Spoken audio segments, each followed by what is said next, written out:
As Democrats debate the best person to take on Donald Trump, does it ever feel like there are too many choices in the first place? Choice is supposed to be a good thing. In democracy, it can mean options beyond the insiders. In culture, it can reflect diversity. In commerce, it can be a luxury in and of itself. The abundance of dozens of tomato sauces can feel like our supermarkets are winning, a point that the iconoclastic author Malcolm Gladwell has cited in one of his famous addresses. Today, if you go to the supermarket, a really good one, and you look at how many ragouts there are, do you know how many there are? 36. In 6 varieties. Cheese, light, robusto, rich and hearty, old world traditional, extra chunky garden. Gladwell has famously challenged common premises about how we make decisions and why certain things even catch on. What would he say about the Democrats' predicament of so many choices to take on one of the most controversial presidents ever? Let's ask him.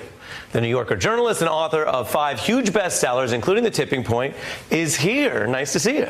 Thank you, Ari. Delighted to be here. Where did you find that? That's like so long ago. That's in a different hair era. Different. Which hair era was that for you? I think that was your extra chunky garden period. It was a better hair era, I think, is what that was. I think anyone with a strong afro looks confident. Yeah, I would say that. No matter what you're doing. Yeah. You could be gardening or giving a speech that says, hey. I was channeling my inner Shaft, I believe, in that. Well, the Shaft reboot is coming out. Maybe you bring it back. Yeah. We'll call Samuel Jackson for you. We're very curious what you think, because so much of your writing and study has been about this, whatever you want to call it, decision making. What does it mean for the Democrats in a system where, yes, of course, everyone has the right to run, when there's so many choices? Yeah. Well, so I thought I would give you a very simple analogy, which comes from the world of psychometrics, which is, imagine that I lined up an infinite series, let's say 20 glasses of water with sugar in them, and each glass has a different amount of sugar in it, right? So one glass is like half sugar, one's 40%, one's all the way down the line, 20. And I asked you to drink them all and rank them in order of their sugar concentration, right? Rank them from sweetest to non-sweetest. Can you do that accurately if I give you 20 choices? The answer is, well. The answer is no. This is like the Starburst test. When I used to do long road trips, you can distinguish between the cherry and the strawberry Starburst if they're your first 2. Yeah. But after 15 Starburst, you can't. It starts to. So there's a natural limit, somewhere between 5 and 7, where almost all human beings start to break down, and they can no longer reliably distinguish between two competing choices. So you can, if I gave you, in other words, if I gave you 6 of those glasses, you could probably rank them in order. You start to make errors at 7. If I give you 10, basically you're holding your hands up. And this is like a brain fact. So this is a brain fact. So same is true for sounds. I give you a series of tones, do, do, do, do, do, do, do. How accurately can you distinguish them? At a certain point, it starts to break down. Now, here I'm making the kind of ludicrous, uncalled for leap for which I'm famous. But I'm going to suggest that maybe there's an analogy here with the lineup of Democratic candidates. Are you dubbing yourself an intellectual long jumper? Well, you know, after a certain point, when you hear that you have made leaps that are uncalled for often enough, you start to believe it. You have to just hang out with more rappers. You know, they say, like Dave East says, thank you. You know you're doing something right when they hate you. They don't hate me. I think it's said, oh, no, you have some haters, Malcolm. You've sold a lot of books. You don't have any haters? No one hates me. No one hates me.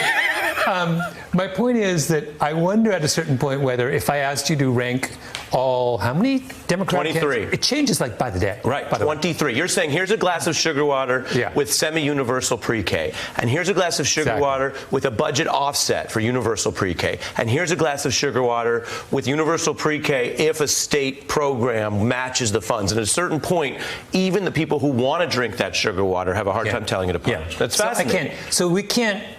I don't think anyone outside of some kind of uber politics nerd can actually rank these 23 people in order of their own preference. It's just impossible. So there has to be some, and so what happens when you do give people too many choices? When you exceed those kind of natural limits, they start to make bad decisions. So this is very interesting because you're saying this from a position of analyzing the numerical challenge, which is fundamentally different than the way we as voters and citizens and journalists typically look at the field. We keep looking at the field, it sounds like, as if we're in an under 7 situation and we're comparing them. And you're saying that you think the science you've studied shows when you're over 7 or 10, you get overwhelmed. Our choices deteriorate. Yeah, so can we reliably, so I'm not saying, so all of us have a favorite, right? Probably. But I'm saying if you're thinking about this from a purely rational perspective and you would legitimately like to know who is the best candidate or who is the candidate who best matches your own sense of where the country ought to be going, it is all but impossible with a field this large. So, I happen to be a huge fan of John Hickenlooper, but I imagine that many voters cannot reliably distinguish John Hickenlooper from Michael Bennet. Honestly, I preferred him in his... Is his name Michael Bennet? Bennet, yeah. I preferred Governor Hickenlooper in his big afro era. Did he have a big afro as well? No, Mel. No, he didn't. See, that's my point. I can't keep it all straight. So is there an implication here? Not that I know you didn't sign up to help the political parties rewrite their... You know that I can't vote. I'm Canadian. And you're Canadian. So we don't hold it against you. But the political parties' rules make huge distinctions about this. In other words, when the Democrats dealt with the revolt in their party to make certain states more important, it had pros and cons. They put Iowa first. We're all living in that world. Now you have rules about the debate. The Democrats, and this is very much fits with the political culture of the Democratic Party, have erred on the side of a very wide early debate stage. Many people like that for choice. Does your analysis here suggest that eventually it would be better for the voters to narrow that in some way if you wanted to write the rules that way? Well, so from a serious perspective, the first thing I think we should think about when we have these large fields is to change the way that we vote. So you should go to some kind of limited ranked voting. So in other words, I need to give my first, second, third, fourth, and fifth choice.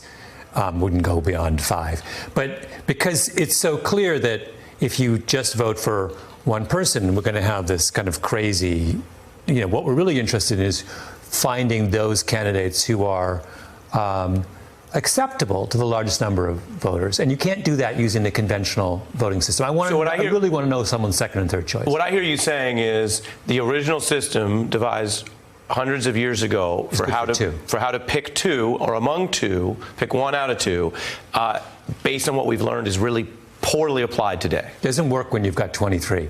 You've got to start thinking of more innovative and more kind of on a more frivolous, flippant note. Perhaps we should be creative on how to winnow the field down. Like we could have duels. We could have, we could play basketball. My personal favorite would be a 5K race. How interesting would that be? I actually would I would be very favorably disposed to the candidate who won the 5K race. Who would that be? What would that tell you? Well, tell me their degree to how badly they want the job. Fit and effort. Fit, effort, some degree of strategy. I think who would win a 5K? It's probably Beto runs, but he's really, I'm a runner, so I'm aware that the fact that Beto runs, but he's very slow. If I were guessing, and I'm well outside of my expertise here, I would guess Klobuchar and Buttigieg would be pretty good. Buttigieg looks like a runner, actually. And he was military. He was military. Yeah. No, I'm not. But you know what? John McCain would be a good runner well into late life. I'm not unhappy with those 2 choices. Well, luckily you didn't have to make 23 of them. Malcolm Gladwell, so interesting to have you here for this. Hey, I'm Ari Melber from MSNBC. You can see more of our videos right here, or better yet, subscribe to our YouTube channel below. You could have been anywhere in the world, but you're here with us, and we appreciate that.